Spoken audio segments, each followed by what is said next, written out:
qui s'intitule Free Surface and Groundwater Flows Modeling, dans lequel donc nous allons étudier les écoulements à surface libre et les écoulements en milieu poreux.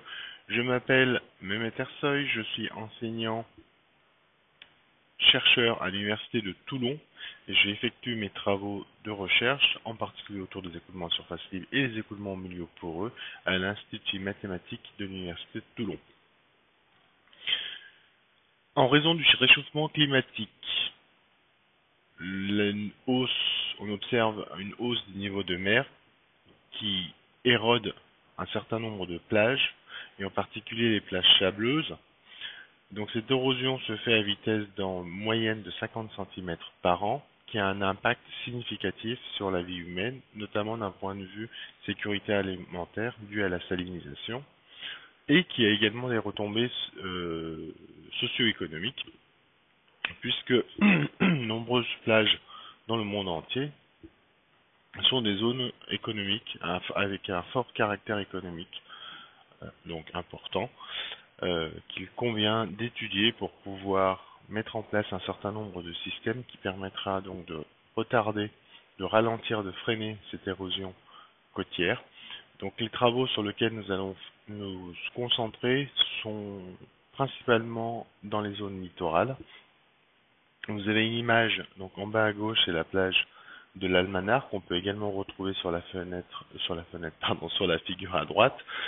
Donc là, ce petit filet, c'est ce qui correspond à la plage de l'Almanar qui est amenée à disparaître dans les années à venir. C'est une plage qui a donc un fort intérêt potentiel pour la région sud-est de la France, puisqu'elle attire beaucoup de touristes. Et donc la disparition de cette plage pour la ville de Hyères où elle se situe aura donc un impact socio-économique très important, donc d'un point de vue donc métier, et puis d'un point de vue économie du tourisme. Donc cette plage, elle est bordée, si vous voulez, actuellement par une partie qui est donc les Salins et de l'autre côté la mer Méditerranée. Donc l'objectif de ce cours sera donc de voir comment on peut modéliser les écoulements à surface libre et les écoulements en milieu poreux. Nous introduirons une méthode de réduction, donc la méthode de réduction de modèle. C'est celle qui nous permettra typiquement de passer donc des équations générales de la mécanique des fluides, en l'occurrence les équations de Navier-Stokes, à des équations qui sont beaucoup plus simples à appréhender, à manipuler d'un point de vue numérique et moins coûteuses surtout. En termes de méthode numérique, nous introduirons la méthode de Galerkin discontinue et nous verrons quelques applications, ou plutôt vous ferez quelques travaux pratiques en lien avec les exercices que je vous donnerai ultérieurement. Les cours sont organisés comme suit. Donc dans un premier temps, nous allons nous intéresser aux écoulements à surface libre, dans lequel nous allons intégrer le couplage entre les milieux poreux et la surface libre, mais tout en faisant un focus 100%, ou du moins 95% sur l'écoulement à surface libre, dans lequel nous allons prendre en compte les termes d'infiltration, donc la surface libre qui échange de l'eau vers le milieu poreux, et les phénomènes dits de recharge, c'est lorsque le milieu poreux transfère de l'eau vers la surface libre. Dans un second temps, nous nous intéresserons plus particulièrement aux équations dans le milieu poreux, alors que dans le premier cours, nous nous intéresserons à l'interaction avec le milieu poreux, mais seulement à travers des conditions limites. Ensuite, dans un troisième cours, nous introduirons donc la méthode de Galerkin discontinue pour les lois de conservation. Donc, ce sera à faire un lien entre le cours de Martin Parisot, qui vous présentera la méthode des volumes finis. Dans une quatrième leçon, nous verrons la méthode DJ, donc Galerkin discontinue, pour les problèmes elliptiques. J'ai mentionné parabolique, ce ne sera pas traité dans le cours, mais vous verrez que si vous êtes capable de traiter les problèmes elliptiques, vous serez en mesure de traiter les problèmes paraboliques. Et ensuite, vous terminerez par un TP, ou plutôt un gros TP, sur lequel vous travaillerez sur la réalisation, ou plutôt la résolution, pardon, de la méthode de Galerkin discontinue pour une équation de convection-diffusion. Donc le premier cours, s'intitule Réduction de dimension pour les écoulements à surface libre, incluant la recharge. Pour ce faire, nous allons étudier un certain nombre de choses pour arriver au résultat final. Dans un premier temps, nous allons nous intéresser aux motivations mathématiques de la réduction de modèle. Je présenterai ensuite les équations générales de la mécanique des fluides, en l'occurrence ici les équations de Navier-Stokes, en présentant les caractéristiques géométriques du domaine et introduire un certain nombre de notations. Nous verrons ensuite dans un troisième point les conditions limites, donc à la surface libre, mais également à l'interface entre le milieu poreux et les surfaces libres. Ensuite, nous réécrirons les équations sous forme adimensionnelle en faisant apparaître un certain nombre de paramètres qui seront essentiels à l'obtention de ce que nous appellerons l'approximation d'ordre 1.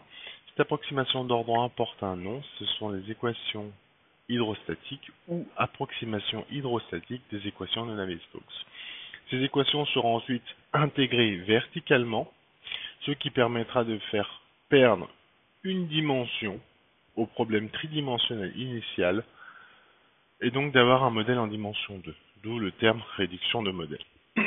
Avant de conclure et de parler donc des cours suivants. Alors, les méthodes ARM, donc c'est vraiment des méthodes qui sont pertinentes, qui permettent de donner des informations ou des solutions approchées à des systèmes d'équations en dérivées partielles mathématiques complexes sans avoir à les résoudre exactement. En gros, quand on considère les équations de Navier-Stokes, ce sont des équations qui sont certes donnent des informations pertinentes, précises sur la physique sous-jacente du problème modélisé, mais ce sont des équations qui restent difficiles à résoudre d'un point de vue numérique ou coûteuses, voire très coûteuses en termes de temps de calcul. Les méthodes ARM, justement, vont permettre donc de construire un modèle qui soit facile à résoudre numériquement, mais qui donne également une approximation suffisante des équations de Navier-Stokes pour qu'on puisse avoir des informations finalement pertinentes sur le phénomène physique que nous considérons. D'un point de vue calcul, on l'a dit, donc le modèle 3D, rien que le maillage, rien que la construction de maillage, et si le maillage en plus bouge dans le temps, donc s'il est variable dans le temps, ça conduit naturellement à un coût de calcul très très élevé.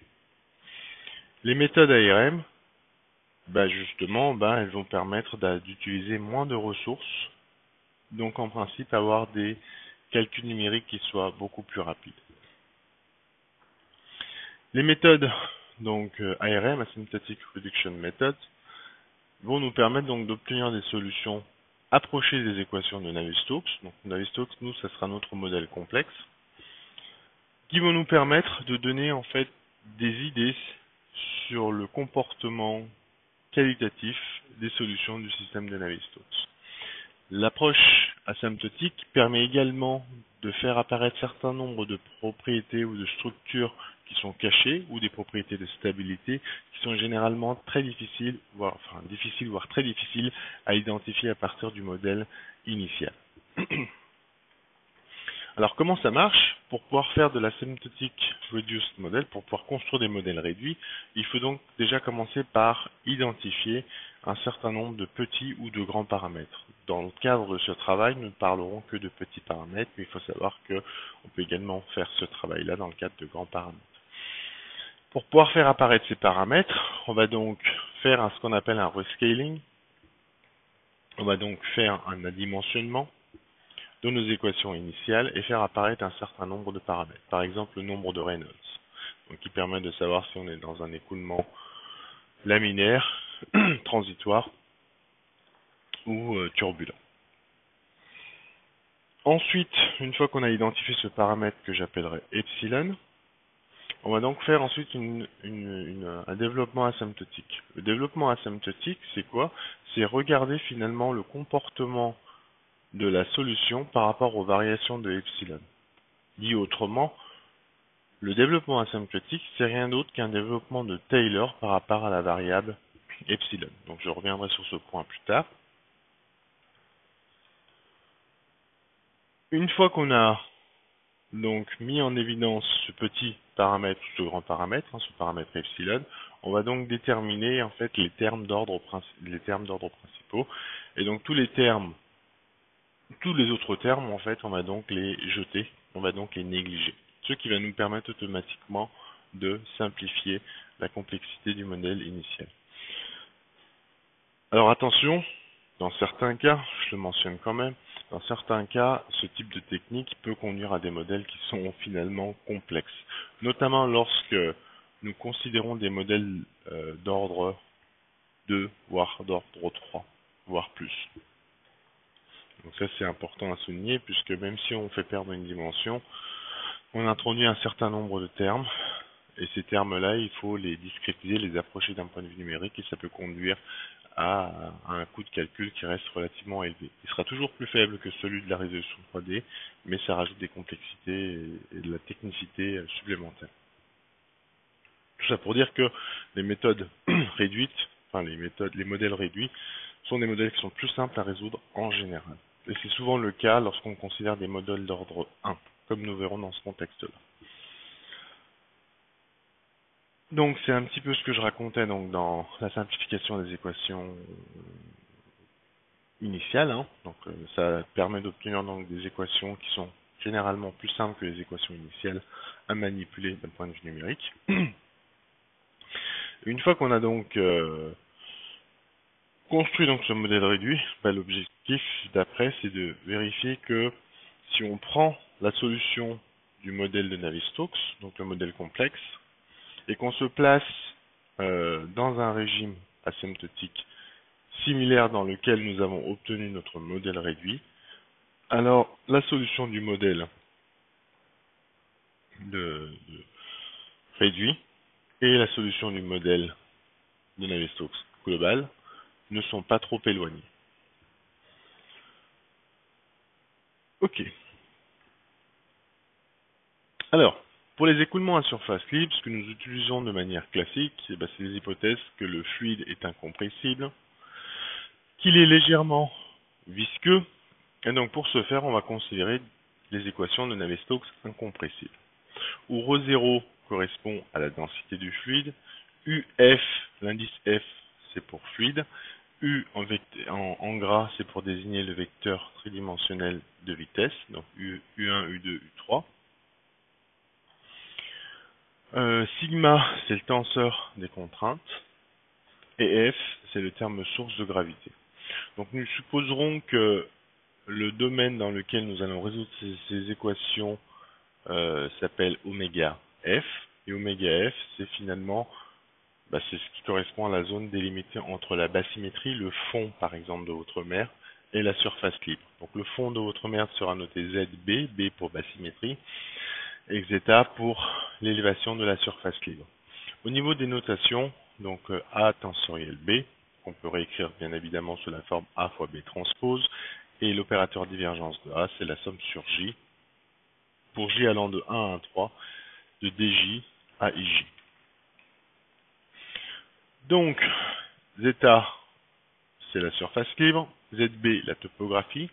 Nous noterons dans la suite petit h, c'est donc la différence entre zeta et ZB. Le vecteur UF, donc j'ai dit U1, U2, U3, mais c'est UF, VF, WF, donc c'est le vecteur vitesse. F, c'est le terme source de gravité. Sigma, c'est le tenseur, donc total, donc qui est défini par la pression du fluide, PF. Le mu, c'est la viscosité dynamique. D, c'est le tenseur des taux de déformation, défini par 1,5 de grade U plus grade U transposé. Et donc d'un point de vue schéma, donc ZB correspond du coup à la surface, à la basymétrie, pardon. Donc ici ça c'est ce qui va définir le fond de la mer ou de la rivière ou de ce que vous voulez. Et donc cette zone-là et cette zone-là, c'est ce qui correspond à la surface libre.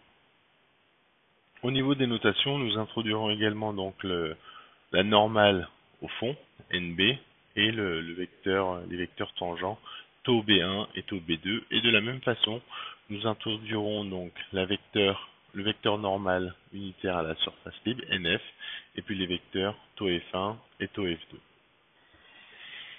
Pour pouvoir savoir si on est dans le fluide ou pas, on va définir une fonction indicatrice que je noterai grand phi. C'est donc la fonction indicatrice du domaine fluide oméga qui vaut 1 si Z est compris entre la basymétrie et la surface libre et 0 sinon. En prenant en compte que si on prend une particule qu'on jette dans l'eau, cette particule, donc la fonction indicatrice elle vaut 1, cette particule elle va donc être advectée à la vitesse du fluide, donc on va obtenir une équation de transport. Donc dit autrement, on va avoir dTF plus le vecteur U gradient phi égale à 0. Et en utilisant le fait que le fluide est incompressible, divergence de UF égale à 0. Au 0 ici c'est une constante, on supposera qu'il est constant tout au long de cet exposé.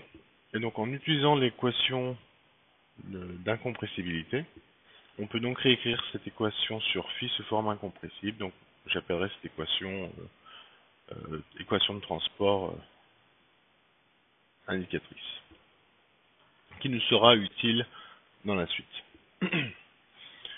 Donc au niveau donc des conditions limites, nous allons prendre en compte le fait que l'eau à la surface libre puisse s'infiltrer dans le sol, mais que l'eau puisse s'exfiltrer du sol vers le fluide. Alors déjà, au niveau donc des conditions à surface libre, à ce niveau-là, donc on pourrait prendre un certain nombre de conditions limites, par exemple le vent ou d'autres types de forces externes. Donc ici nous allons supposer que sigma U, donc la contrainte normale, sigma UN scalaire taux, donc on va regarder la partie tangentielle de la contrainte, c'est égal à un certain terme M, que je supposerai très vite égal à 0 dans la suite, qui permet de prendre en compte justement les phénomènes d'évaporation, les phénomènes de pluie, de vent, etc.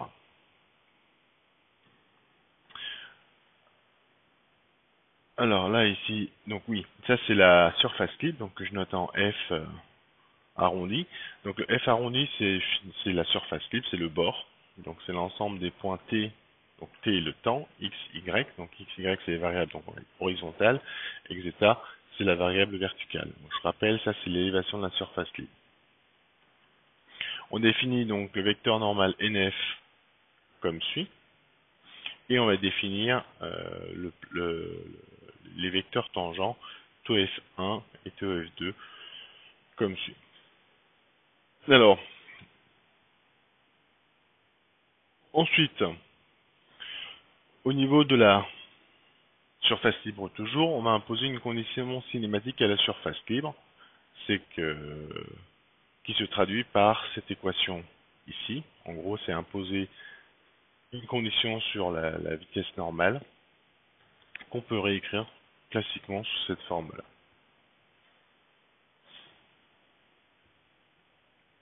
Alors, au niveau du fond maintenant. Au niveau du fond, nous allons imposer, au niveau de la contrainte tangentielle, nous allons prendre en compte que le milieu, il peut être granulaire, il peut générer de la friction. La friction générée par le fond sera modélisée par ce terme ici, où K de U, c'est une fonction qu'on peut retrouver donc dans la référence 3 ou 4, qui permet de prendre en compte à la fois donc la friction dite laminaire et la friction turbulente. Donc bien souvent ces termes de friction, ce sont des termes qui sont donc empiriques. Ce sont des termes empiriques, signifient que ce sont en gros des fonctions qu'on a interpolées à partir de résultats expérimentaux en fonction du type de milieu. Le deuxième terme, c'est un terme de friction qui est généré entre la vitesse du fluide et la vitesse du fond. Rappelez-vous, le fluide peut s'infiltrer dans le sol et peut également s'exfiltrer. En s'exfiltrant, donc en ramenant de l'eau du milieu poreux vers le milieu la surface libre. Donc ça peut générer et induire une traînée. Donc OMU, c'est un certain paramètre. Donc ça c'est un certain paramètre de viscosité. Et alpha Bj, c'est un coefficient qui vient de Beaver et Joseph Safman. Donc ça c'est une condition limite de Beaver-Joseph Safman. Et K, c'est la conductivité hydraulique, mais ça j'y reviendrai dans un deuxième cours. Psi G, c'est ce qui correspond à ce qu'on appelle la charge. Donc ça, c'est ce que j'expliquerai plus en détail dans la seconde partie. Il faut voir ce terme-là comme étant un terme de friction induit par l'échange d'eau entre le milieu granulaire et puis le milieu à surface libre. Dans la suite, on notera B rond, donc la basymétrie. Et au niveau de B rond, on va donc définir, comme je l'ai montré sur le schéma précédent, la normale, alors là c'est la normale sortante, donc elle devrait aller par le bas, il y a une erreur sur le dessin, et puis taux B1 et taux B2, donc la base, donc les vecteurs tangents, qui sont définis ici. Alors donc le terme K, c'est ce que je vous disais tout à l'heure, donc c'est écrit comme étant Clam plus Ctur. Ok, donc ça c'est un terme, donc ça c'est pareil, au niveau de la modélisation on reviendra vraiment sur ce terme là plus après. Et UG, oui pardon, j'ai oublié de le préciser, donc c'est la vitesse du milieu, mais c'est celle qui sera modélisée par la vitesse de Darcy que nous verrons également dans le second cours. Donc un terme de friction, un qui est, je rappelle, généré par le milieu, et le second par l'interaction avec le fluide qui vient du milieu poreux. UG étant la vitesse de Darcy, qui est donc définie comme suit, où K c'est le conducteur, la conductivité hydraulique, pardon, Hg c'est la charge hydraulique, Psi c'est la charge de pression. Et donc l'équation de Richards, que nous verrons lors de la seconde, lors du second cours, est définie comme suit, c'est une équation parabolique. Et le domaine fluide, pardon, le domaine poreux sera donc défini oméga G comme ground, et donc qui est donc l'ensemble des triplets donc X, Y, Z dans R3, tel que Z est plus petit que ZB, ZB étant la basymétrie. Au niveau donc du couplage entre l'écoulement fluide et l'écoulement au milieu poreux, on va ajouter une condition à travers donc la normale, qui stipule que la vitesse fluide scalaire n, c'est la vitesse du grand scalaire n, là une continuité. Si UG scalaire n est positif, l'eau entre dans le domaine fluide, sinon il quitte le domaine fluide pour aller dans le milieu poreux. On va également poser une condition donc, de pression, où psi G, je rappelle, c'est la pression, c'est la charge psi G, donc qui est définie comme étant H plus Z, pardon, c'est H, la charge hydraulique, qui est définie comme étant la pression plus Z. Donc on a donc défini du coup donc les équations de Navier-Stokes pour la surface libre, c'est une équation de Navier-Stokes à surface libre. On a défini nos conditions aux limites au niveau de la surface libre, au niveau de la basymétrie, pour faire le pont entre l'échange d'eau qu'il peut y avoir entre le milieu granulaire, enfin le milieu poreux et la surface libre. Je vous préviens tout de suite, hein, tout ce qui suit va vous sembler abominable. C'est une partie qui est donc très technique et très calculatoire. Donc je vous donnerai la référence en fin de ce cours pour avoir tous les détails des calculs dans la thèse d'un de mes étudiants qui a soutenu récemment. Donc l'objectif ici, c'est donc de réécrire les équations de Navier-Stokes en introduisant un paramètre, en identifiant un paramètre petit. Le paramètre petit que nous allons identifier dans ce contexte-là, c'est le paramètre epsilon qui est le paramètre d'aspect ratio. Il est défini comme étant une hauteur caractéristique sur une longueur caractéristique. Toutes les données dites caractéristiques que je vais introduire ici rapidement, ce sont des données qui sont issues d'une expérience ou d'une observation physique. La hauteur caractéristique, c'est par exemple l'hauteur moyenne de l'élévation de la surface libre près d'une zone littorale. Elle est généralement petite devant les dimensions caractéristiques de la largeur de la plage et suivant la longueur donc, de la mer vers la côte. Donc on peut raisonnablement supposer que le rapport H sur L est petit lorsqu'on s'intéresse à des écoulements donc en faible profondeur près d'une plage. On va également définir donc WF, c'est la vitesse verticale du fluide, UF, c'est la vitesse horizontale du fluide. On va supposer également que ce rapport est proportionnel à H sur L et que lui aussi est petit devant 1. Une fois qu'on a défini hauteur, vitesse, on va pouvoir définir un temps caractéristique fluide, TF, qui est donc L sur UF, ou encore H sur WF, qui sont donc, cette relation-là est une conséquence directe de cette relation de proportionnalité. On va également supposer que le temps fluide est proportionnel au temps caractéristique des écoulements dans le milieu poreux via un facteur de proportionnalité epsilon à la puissance delta, où delta c'est un certain paramètre, donc pour l'instant qui est strictement positif, qu'on définira plus tard en fonction du milieu granulaire. On va donc ensuite, à partir de la proportionnalité de celle-ci, pouvoir en déduire le lien entre la vitesse de l'écoulement horizontal dans le milieu poreux UG et la vitesse du fluide UF, et de la même façon pour la vitesse verticale dans le milieu poreux, donc WG, en fonction de la vitesse UF. La pression fluide, elle va être adimensionnée par ρ0 fois UF carré, donc ce qu'on fait de manière classique quand on fait des écoulements en faible profondeur. Et ensuite, donc toutes les variables donc d'espace, de temps, donc c'est celles qui sont notées en minuscules, elles vont être adimensionnées par des dimensions caractéristiques pour pouvoir les rendre sans dimension. Et toutes les variables sans dimension, elles seront notées par un tilde. Un tilde qui sera très vite amené à disparaître, sinon ça va alourdir les notations.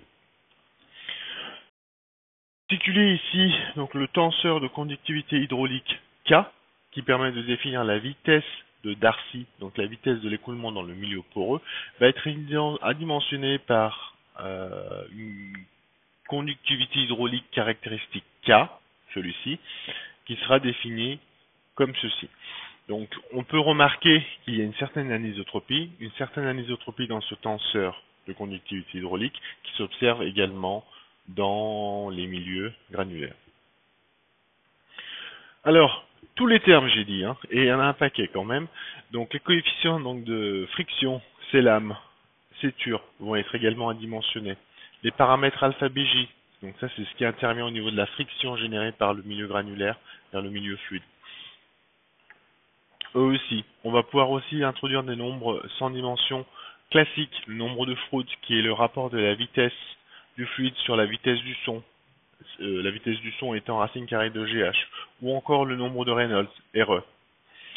Une fois qu'on a défini toutes ces quantités-là, on va réécrire les équations de Navier-Stokes sans dimension, cette fois-ci, donc en introduisant les variables avec les tildes, et faire de même pour les équations de Richards.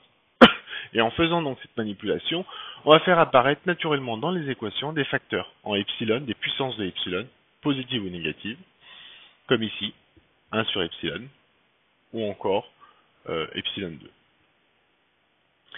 L'équation de Richards, ça se passe pas trop mal, puisque son écriture sans dimension et son écriture avec dimension ne fait intervenir aucun terme. On fait également la même chose pour tout ce qui est conditions limites. Donc là, je vais passer très rapidement, c'est du calcul. Donc du calcul que je vous inviterai à lire donc, dans le manuscrit de thèse de Camille Poussel, qui va nous permettre de faire un certain nombre de liens entre la variation verticale, la dépendance suivant Z, etc. Un certain nombre de choses, et en particulier parmi ces relations qui sont vraiment très importantes, en fait, il y en a trois. Alors, il y a celle-ci, qui nous permet de dire que la vitesse du fluide, la variation de la vitesse du fluide par rapport à Z, en gros, peu ou prou, c'est petit. Ensuite, comme relation donc, qui est vraiment très importante, c'est ce terme-là qui nous dit que la dérivée seconde de U dans le domaine fluide, lui, va être petit. Alors pourquoi je dis petit? Parce que lorsque epsilon tend vers 0, ce terme-là devient un terme prépondérant. Comme les autres termes ne sont impactés par aucune puissance de epsilon, donc ces termes-là, si vous voulez, vont devenir négligeables, et lui va devenir prépondérant. Et donc du coup, puisque ce terme-là il va devenir négligeable, donc il faut voir ça comme un 0, celui-ci va devenir 0, donc c'est comme si on va imposer que la variation de u par rapport à z, la dérivée seconde, est nulle.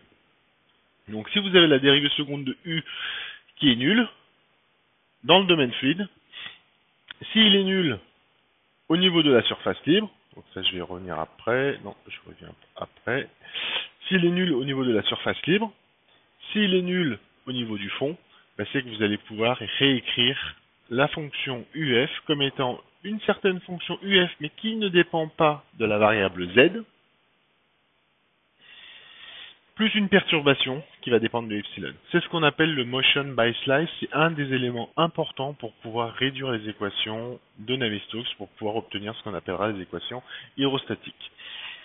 Donc, reprenons donc les équations. Donc cette fois-ci, j'ai gardé les tildes, je ne les ai pas encore supprimées. Donc les tildes, je rappelle, c'est les variables sans dimension. Mais cette fois-ci, par rapport aux équations qui étaient relativement celles-là ça va, elles sont pas encore très moches, mais on a donc jeté en fait tous les termes d'ordre epsilon à la puissance p avec p supérieur ou égal à 1 pour aboutir à ce jeu d'équations. Donc ici on va donc rajouter une hypothèse supplémentaire, c'est ce qu'on appelle le régime asymptotique. On va supposer que l'écoulement est turbulent. Donc entre autres, on va supposer que 1 sur Reynolds se comporte comme un epsilon. Donc on va donc remplacer les Reynolds moins 1 par des epsilon, ce qui fait que ce terme-là va pouvoir disparaître. On va pouvoir tout simplement obtenir dZp, c'est ce qui est écrit en dessous, égal à moins Froude au carré. Moins 1 sur Froude au carré. Et ça, c'est la pression hydrostatique. Et ces équations-là sont les approximations hydrostatiques des équations de Navier-Stokes. Bien sûr, le terme en 1 sur epsilon, celui-ci je ne peux pas le jeter. C'est ce que je vous disais tout à l'heure, c'est que si la fonction uf, finalement, elle s'écrit comme une fonction qui ne dépend pas de z, du coup, ce terme-là sera nul. Et en fait, ici, je vais pouvoir remplacer ce terme-là par un 0. Et enfin, je vais pouvoir intégrer mes équations pour obtenir un modèle réduit. Et c'est ce qu'on va faire ultérieurement.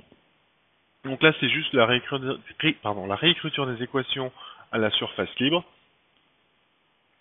en scindant en fait uf de vf. Donc l'équation sur wf, celle-ci elle a disparu. Alors du coup on rajoute aussi une dépendance à epsilon, puisque plus epsilon, si je change epsilon à droite, et ma solution de mon problème, u, ici c'est une erreur, c'est pas un u, c'est un v. U, v et w, du coup va dépendre de epsilon. Au niveau du fond, on fait exactement la même chose.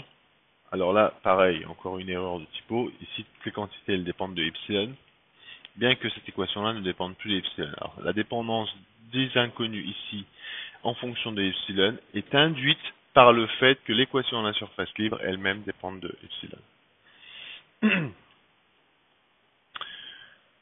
Ok, très bien. Donc, au niveau du fond, pareil, on peut donc réécrire les équations. Alors, les termes en epsilon à la puissance delta, eux, je les ai gardés pour l'instant, parce que nous verrons que delta, j'ai dit que c'était un réel qui était strictement positif, mais si le réel delta est compris entre 0 et 1, et c'est ce qui va arriver ultérieurement, ces termes-là ne peuvent pas être négligés. En revanche, si delta est strictement plus grand que 1, en fait, le terme de droite ici, il est nul, et ce qui veut dire que ça, c'est la condition normale, c'est la vitesse u scalaire n, au fond, égale à 0. Ce qui se transformera en condition de non-pénétration, ce qui veut dire que plus delta va être grand, globalement, c'est ce que nous dit en fait ces quantités-là, plus delta sera grand, plus epsilon delta sera petit, et plus l'eau va avoir du mal à s'infiltrer dans le sol. Notre milieu perméable deviendra progressivement imperméable. C'est ce que nous traduit la puissance de delta. Donc, de la même façon, on a donc les autres termes au niveau du fond. On a donc nos équations au niveau du fond. Très bien. Donc, on va pouvoir cette fois-ci intégrer les équations. On va commencer par la pression hydrostatique. Donc, la pression hydrostatique, c'est l'équation dZt égale à moins 1 sur Froude au carré. Froude au carré, en gros, c'est le terme qui nous donne le terme avec dimension, qui est donc moins ρ fois g. On va l'intégrer entre z et la surface libre, de part et d'autre, et en déduire que la pression fluide en Z, elle s'exprime comme étant la hauteur à la surface libre, enfin l'élévation de la surface libre moins Z, plus une pression atmosphérique. Une pression atmosphérique. Le terme de pression atmosphérique, c'est la pression en Z égale à zeta, donc à l'élévation de la surface libre. Le terme pression atmosphérique, ça va être ici une constante qu'on va très vite négliger et mettre à 0. Ensuite, on va donc reprendre notre équation de transport sur la fonction phi. Je rappelle, la fonction phi, c'était je jette une particule dans mon fluide. Cette particule, elle va être advectée, transportée à la vitesse du fluide.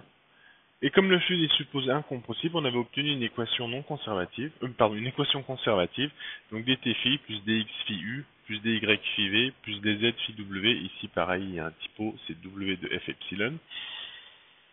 Égale à 0. Donc je vais intégrer cette équation-là. Donc en intégrant cette équation-là, je rappelle, cette fonction phi, elle vaut 1 si on est compris entre zb et xi. Donc le terme dt phi, en utilisant la règle de Leibniz, il va donc me donner tout simplement dt de xi moins zb, qui est donc en fait dth. Moins dt de xi en z égale à xi. Donc ce terme-là vient de règle de Leibniz. Le terme dx phi u maintenant. Donc le dx, je vais le sortir de l'intégrale, donc ce qui va me donner ce terme-là. Et il va me générer un uf dx aussi en z égale à xi, en z égale zeta, pardon.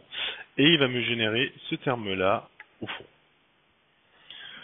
Le terme en dy, de la même façon, il va me générer ce terme-là au fond et ce terme-là à la surface libre. Et ensuite, le terme dz de phi fois w, ben lui va me générer tout simplement la vitesse en zeta, celle-ci, et la vitesse au fond. Et ça, cette condition-là, c'est rien d'autre que nos conditions limites qu'on va pouvoir remplacer par, hop, donc je reprends juste celle-ci. Le uf dx zb moins w au fond, c'est celle-ci, que je vais pouvoir remplacer par tout ce qui se passe au milieu pour eux. Donc ce terme-là va me donner ça, et ce terme-là, c'est la condition cinématique à la surface libre. De la même façon, je regarde, c'est les conditions limites que je me suis imposées dès le départ, c'est celle-ci. Et celle-ci, elle vaut 0. Donc ce terme-là, finalement, me donne 0, et celui-ci me donne ce qui se passe au fond. Donc là, qu'est-ce qu'on voit? Alors là, c'est pareil, encore des typos, c'est UF epsilon, VF epsilon, excusez-moi pour les typos. Et donc là, qu'est-ce qu'on voit? On voit que si on note f bar 1 sur h, l'intégrale entre zb et xi de f, c'est-à-dire la valeur moyenne de f, en utilisant le fait que, c'est ce que je vous ai dit tout à l'heure, si la fonction u, à cause des conditions limites, plus le terme en 1 sur epsilon qu'il y avait dans les équations de Navier-Stokes, nous permet de montrer que ça dépend, c'est égal à une certaine fonction qui ne dépend pas de z. Donc là, en particulier, on peut montrer que à une constante près, c'est rien d'autre que la vitesse moyenne du fluide, donc qui ne dépend pas de z, plus un grand taux de epsilon. Et finalement, ce terme-là, ça c'est la vitesse moyenne. Donc ça me donne la vitesse moyenne fois xi moins zb. Ça c'est la hauteur d'eau h. Ça me donne h fois u. Donc ça va me donner la quantité de mouvement ou le débit suivant le vecteur E1 de la base canonique, et celui-ci va me donner le débit suivant E2, le vecteur de la base canonique. Donc ça va me donner H fois B. Et c'est ce qu'on écrit ici. Et donc ça me donne du coup l'équation de la conservation de la masse que vous avez dû voir avec Martin. Égal à un terme source, et ce terme source, ça sera donc le terme d'infiltration ou d'exfiltration, c'est ce que j'avais dit. Donc si ce terme-là est positif, alors on va avoir tendance, donc si ce terme-là est positif, la variation de h par rapport à t, elle sera donc positive, donc la hauteur d'eau va croître, donc là on va rajouter de l'eau du milieu poreux vers le milieu surface libre, on va augmenter la hauteur d'eau. Et si ce terme-là à droite est négatif, dt de h est négatif, donc h décroît. Donc là, on va avoir un phénomène d'infiltration. De la même façon, donc là je passe les calculs, de la même façon, qu'on a fait pour intégrer cette équation-là, cette fois-ci, ce qu'on fait, c'est qu'on prend du coup cette équation-là, puis celle-ci, on va l'intégrer entre ZB et zeta, l'élévation à la surface libre. Et on va utiliser les conditions limites comme on l'a fait ici. Et en faisant donc un certain nombre de calculs, on montre que l'équation sur U, une fois moyennée, serait écrite comme étant un dt de HU bar plus un dx HU bar carré plus H2 sur 2 fruits carrés, ça c'est le terme de pression. On retrouve le terme de basymétrie. Le terme de friction généré par le milieu, l'interface entre l'eau, enfin le fond quoi, la basymétrie.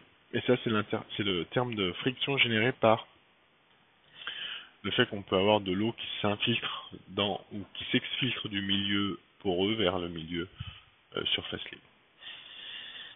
Et de la même façon, on obtient une équation équivalente sur HV. Et donc là, on obtient finalement donc nos équations donc de Saint-Venant avec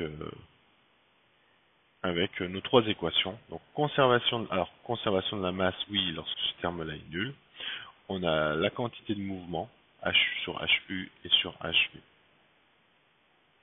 Et donc ce terme-là, je rappelle, c'est le terme qui prend en compte l'infiltration.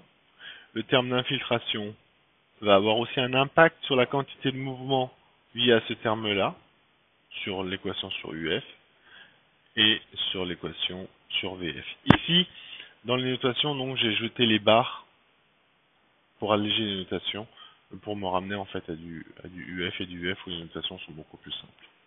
Donc voilà les équations qu'on obtient à la fin. C'est clair que quand on regarde ces équations-là et celles de Navier-Stokes que j'ai présentées au tout premier slide, celles-ci, d'apparence, celles-ci sont quand même beaucoup plus simples. C'est vrai. Mais les équations de Navier-Stokes sont en dimension 3. Et les équations ici de Saint-Venant sont en dimension 2. C'est-à-dire que là, on va donc faire un maillage. Quand on va traiter ce problème-là numériquement, on va faire un maillage en dimension 2. Alors que pour les équations de Navier-Stokes, on fera un maillage en dimension 3. Et ça va générer une différence en termes de calcul qui est juste phénoménale. Donc, là, ça, je ne sais pas si on aura le temps de le traiter numériquement. Si vous souhaitez voir quelques simulations numériques dans Saint-Venant, je vous invite à aller sur ma page web et à regarder dans la rubrique simulation. Alors, maintenant, en ce qui concerne donc le terme epsilon delta. Donc, le delta, je vous ai dit que c'était un réel strictement positif qui tenait compte des caractéristiques du milieu poreux. Alors, epsilon delta, on a vu également qu'à travers les conditions limites, que si le delta était strictement plus grand que 1, et ben du coup le milieu perméable devenait de plus en plus imperméable. Donc les phénomènes d'infiltration et d'exfiltration deviennent de plus en plus négligeables. Alors du coup négligeable, ça veut dire que ce terme-là du coup devient 0. Ce terme-là du coup devient 0. Celui-ci aussi qui va disparaître. Celui-ci disparaît et celui-ci disparaît finalement pour obtenir les équations classiques de Saint-Venant. Ok. Donc lorsque delta est strictement plus grand que 1, donc ce terme-là, du coup on peut le négliger. L'eau va s'infiltrer très légèrement. Et donc on va pouvoir justifier ce qu'on appelle le one-way coupling. C'est-à-dire qu'on va donc faire un couplage dans un sens, surface libre vers le milieu poreux.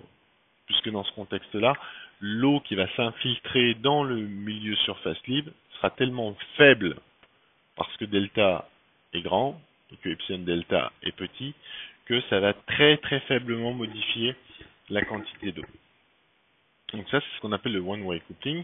Et lorsque delta est compris entre 0 et 1, donc les termes en epsilon delta, et puis rappelez-vous d'ailleurs, je reviens dans le cas où delta est strictement plus grand que 1, rappelez-vous, tous les termes d'ordre epsilon, on les avait jetés.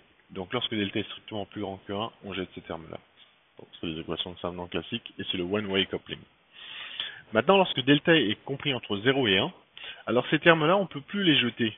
On ne peut plus les mettre dans un grand taux de epsilon et les jeter, ils deviennent du coup importants. Et donc là, c'est le cas où justement, on motive par la réduction de modèles, par l'analyse asymptotique, par l'étude donc de ces nombres sans dimension, le rôle et le domaine de validité du couplage que je viens de présenter. Donc ce couplage, tel qu'il est présenté lorsque delta est compris entre 0 et 1, permet à la fois de modéliser l'échange d'eau de la surface libre vers le milieu poreux et du milieu poreux vers le milieu granulaire. Pour ça, je vous invite à jeter un coup d'œil sur le site web de Camille Poussel qui a fait réaliser pas mal de simulations numériques, notamment donc dans son manuscrit, mais vous aurez vraiment les vidéos sur son site web, qui justement montrent l'impact et l'influence de ce paramètre delta dans le fait de coupler dans un sens ou dans les deux sens, que ce soit bidirectionnel. Enfin, donc pour terminer, puisque j'ai quasiment terminé, donc lorsque delta est compris entre 0 et 1, finalement, on obtient les équations. Cette fois-ci, on va faire une opération inverse. On va ramener les variables qui étaient jusqu'à maintenant sans dimension en variables dimensionnelles. On obtient donc les équations de Saint-Venant suivantes. Voilà, où le terme I, c'est le terme, c'est la quantité d'eau qui va rentrer ou sortir du domaine fluide. On retrouve l'équation de la conservation de la masse lorsque I égale 0.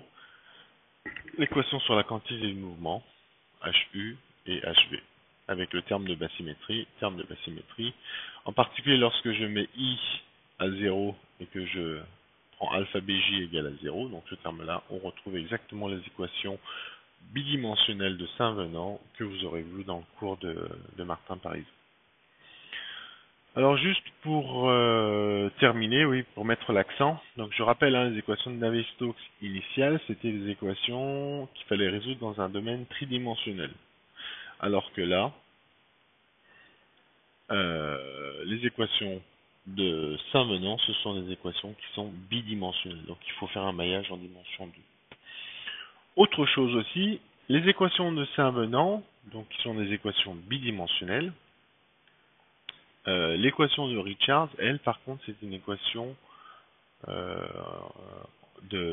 tridimensionnelle. Alors, ce que je note ici, D-1, donc ça, on peut l'appliquer pour D égale 2 et 3. Ce que je veux dire, c'est que dans ce couplage-là, ça, c'est du dimension D-1, et ça, c'est de la dimension D. Donc ça aussi, c'est un aspect qu'il faut prendre en compte quand on fait du numérique. Alors pour conclure, on a vu donc dans ce cours un exemple donc de réduction de modèle en introduisant donc le paramètre petit, en l'occurrence ici donc epsilon qui était le rapport d'aspect, l'aspect ratio.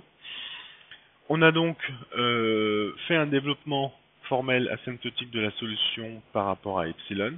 On a analysé donc l'équation et identifié les termes qui étaient prédominants lorsque epsilon tend vers 0, de manière à retenir que les termes d'ordre principaux pour pouvoir dériver donc l'approximation hydrostatique.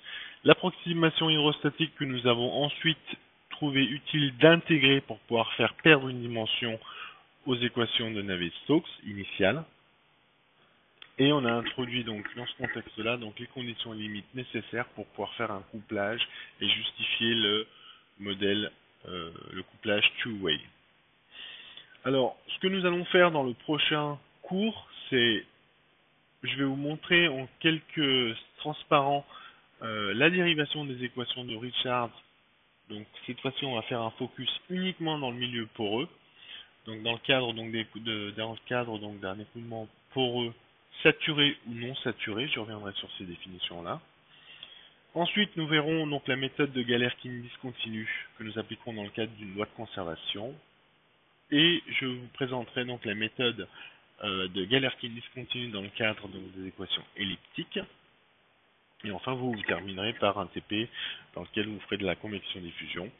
Alors pourquoi loi de conservation? Loi de conservation parce que, en gros, Saint-Venant, c'est de la loi de conservation.